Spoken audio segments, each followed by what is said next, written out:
gusto ser parte de su proceso de formación en la Escuela de Mujeres Políticas, en su módulo número 2 de violencia política y acoso político de género. Es importante nuevamente mencionar algunas de las cifras que les mencionaba en la clase para tener un poco de claridad acerca de realmente cuál es el problema que estamos enfrentando las mujeres en el Ecuador. Entonces, en ese sentido, sabemos que un 64,9% de las mujeres en Ecuador ha experimentado algún tipo de violencia a lo largo de su vida. 56,9% violencia psicológica, 35,4% violencia física, 32,7% violencia sexual, 16,4% violencia económica y patrimonial y 47,5% violencia ginecobstétrica. De igual manera, hay datos alarmantes como por ejemplo los datos que tienen que ver con los feminicidios. En el 2020 se produjeron desde el 1 de enero hasta el 16 de noviembre aproximadamente 101 muertes violentas de mujeres por razones de género y en esta cifra estaban incluidos 5 transfeminicidios. Para las mujeres a lo largo de los años no ha sido en lo absoluto sencillo ingresar en el mundo de la política.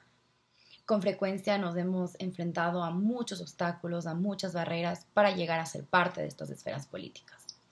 Adicionalmente, con frecuencia, cuando algunas mujeres destacadas han logrado tener una participación, forjándose espacios en la política, estas mujeres han tenido que luchar con mucha fuerza contra el fenómeno de la violencia política de género. La violencia política contra la mujer se manifiesta sobre todo en los procesos internos de los partidos políticos, en la fase de selección de candidaturas para cargos de representación popular y de igual manera en los procesos para la participación en las contiendas electorales. En ese marco, entonces, durante muchos siglos, los derechos políticos de las mujeres para ser elegidas se han visto sumamente afectados y de igual manera miles de mujeres han sido víctimas de violencia política de género en el transcurso de sus campañas electorales. La violencia política contra las mujeres es definitivamente una forma de violencia de género que se comete contra mujeres activistas en la vida pública, es una barrera para la participación de las mujeres en la toma de decisiones y se entiende como violencia política de género la cual se ejerce en contra de distintas mujeres que están en cargos de elección popular y de designación. Y es importante tener muy en cuenta que como sociedad también tenemos una gran responsabilidad para luchar en contra de este fenómeno.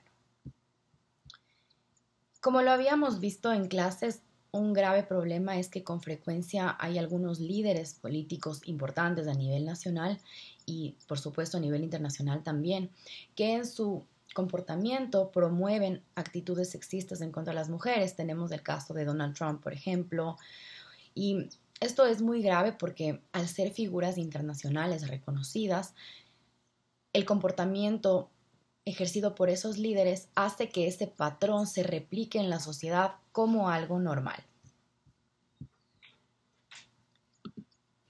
Por otro lado, un tema importante que debemos recordar es la definición en nuestro Código de la Democracia respecto a la violencia política de género.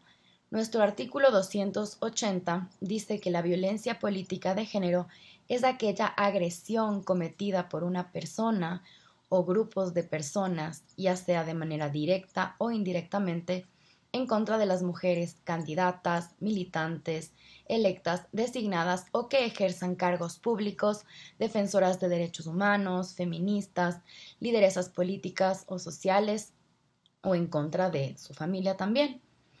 Esta violencia se orienta a acortar, a suspender, impedir o restringir su accionar en el ejercicio de las funciones propias de su cargo o para inducir u obligar a que las mujeres actúen en contra de su voluntad, tanto en acción o en omisión. Y tenemos algunas causales que debemos tener en cuenta. En la clase vimos cada una de ellas Ahora simplemente mencionaré brevemente algunos ejemplos para que recordemos un poco. Entonces, por ejemplo, es violencia política contra las mujeres que se las amenace, que se las intimide en cualquier forma a una o varias mujeres, inclusive a su familia.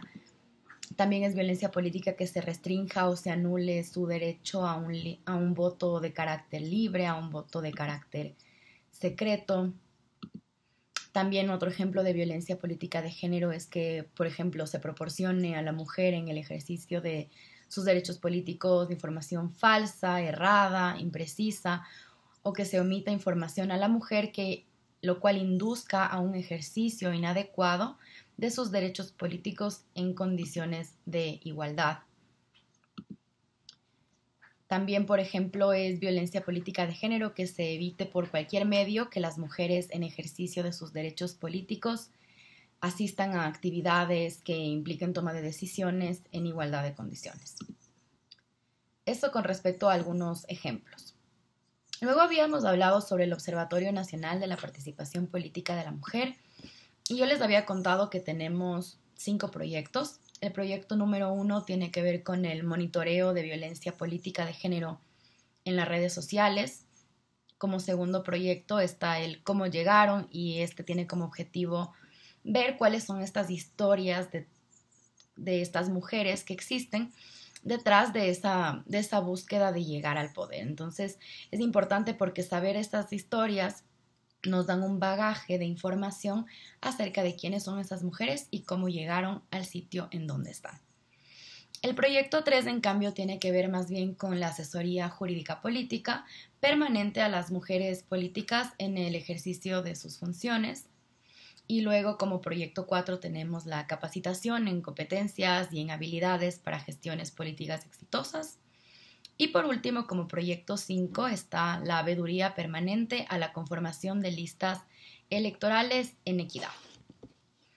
Y sobre eso, profundizando un poquito en el proyecto número 1, quisiera contarles que este observatorio lo que hace es encontrarse desarrollando este trabajo en el que se monitorea la violencia política de género en contra de 55 lideresas, tanto a nivel nacional, provincial y cantonal. Este proyecto entonces tiene como objetivo monitorear las agresiones directas que sufren las monitoreadas en sus entornos laborales a través de encuestas anónimas o a través de testimonios voluntarios bajo el criterio de 4 tipos de sesgos o estereotipos. Por un lado, como primer estereotipo está el tema de este sesgo en el cual se enfatiza el papel de las mujeres como con la característica de tener un rol de madres y se enfatiza el papel de la mujer en su vida privada también. Luego, como sesgo de género número 2, está el tema de que se explique los logros y que las mujeres hayan llegado al poder y a cargos importantes únicamente debido a méritos que tengan que ver con su relación con hombres poderosos. En cambio, en el estereotipo 3 se alude a la falta de control, a la racionalidad e inteligencia emocional de las mujeres. En este, por ejemplo, está mucho el tema de esta agresión a las mujeres diciéndole, por ejemplo, estás loca y ese tipo de agresiones. Y por último está el tema de estereotipo sesgo de género 4. En este, en cambio, se hace un énfasis en la apariencia física de las mujeres, en su vestimenta, y este es uno que pasa con mucha frecuencia.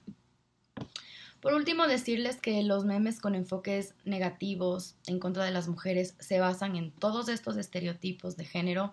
Las cifras son alarmantes.